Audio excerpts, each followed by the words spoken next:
on the oil side, we still are part of a big global market. So even if we're producing all that we consume, if there's a disastrous event in the Middle East and oil prices spike, the U.S. economy still gets hurt because consumers are stripped of cash. And even if producers quickly become more wealthy, the economy in the short run can suffer considerably. And particular groups that are dependent on oil consumption can suffer considerably. And that continues to put constraints on how U.S. decision makers can operate in the world, what they can do, what freedom of action they have. The natural gas front is different. We've been independent for a long time in natural gas. We have an integrated North American gas market.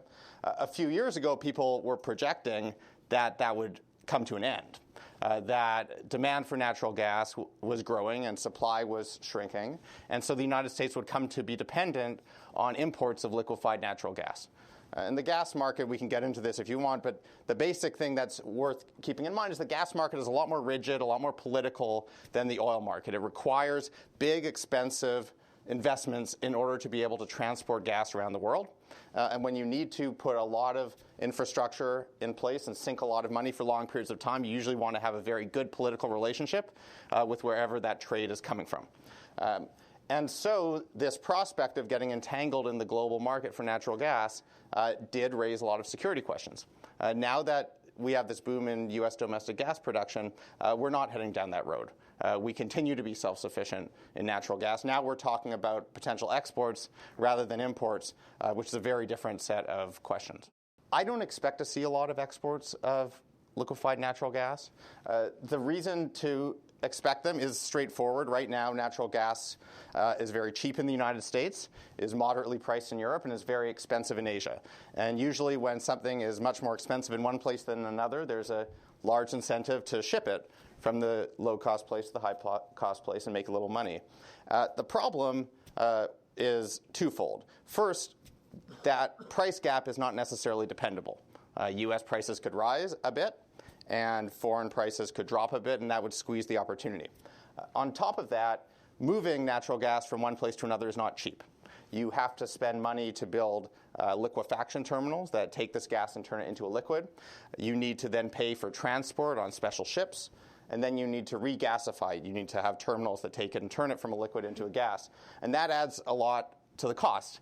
And so even if the two prices are a ways apart, if they're not far enough apart, the economics of shipping goes away. There are real local challenges associated with shale gas production and tight oil production.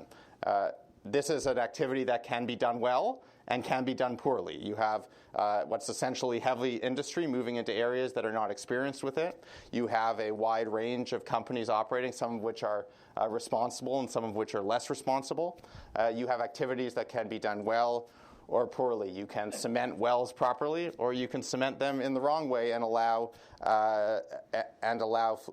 gases to migrate where they shouldn't be. You can dispose of your wastewater well, or you can dispose of your wastewater into local water supplies while no one's looking, and that turns out very badly. When we talk about the various potential benefits from these developments, we have to keep in mind, A, it's important to do this in a way that's right for the local communities, but even that aside, if it's not done in a way that's right for the local communities, we don't have these big benefits or opportunities that we're talking about. People often juxtapose the current low natural gas prices with costs for renewable energy and come to the conclusion that if natural gas prices were substantially higher, renewable energy would be doing a lot better.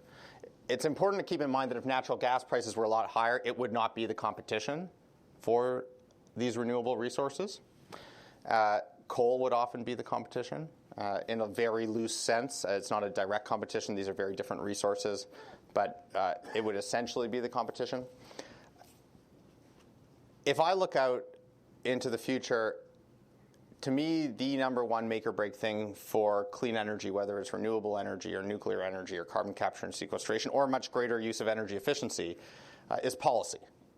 That is the number one variable here. The reason that we saw slightly depressed renewable energy investment in the United States last year, I think down about 30% from the previous year, in part actually good news in a way. It was because the cost of a unit of renewable energy was lower, but in part because of extraordinary policy uncertainty. You had a wind production tax credit that no one knew until the very end of the year whether it would be renewed. You had all of this policy uncertainty. The Department of Energy does various projections of different cases each year. They did a really interesting set of projections last year where they look at, they didn't structure it this way, but I'm going to explain it this way. They first look at what will happen under our current expectations. Then they say, what happens if we put a price on carbon that's modest and then rising in the future? And then they ask what would happen if we had substantially smaller natural gas resources. Okay? So you can think of one of these as being what would happen if gas wasn't getting in the way of zero carbon energy, and one of this is what would happen if we had policy. And the answer was, if you had much smaller natural gas resources, you would primarily have more coal and less energy use to some degree. If you had the policy, you would end up with considerably more use of zero carbon energy.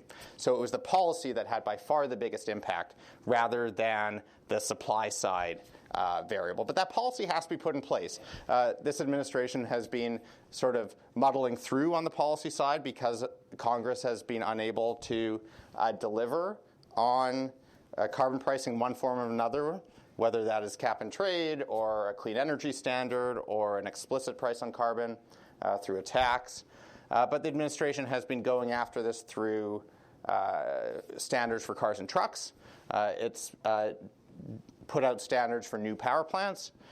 The big challenge, I think, in the next few years will be either to revive interest in Congress in broad-based policy that penalizes emissions, or to find creative ways to implement existing regulatory authority that the EPA has in flexible ways.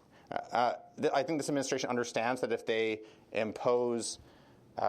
use that regulatory authority to push toward zero carbon energy in a very blunt way, that they won't be able to do much because the consequences will be too large. They'll anticipate those and they won't want to get into a fight. If they can find more flexible ways to use this regulation, I think they'll be able to push deeper.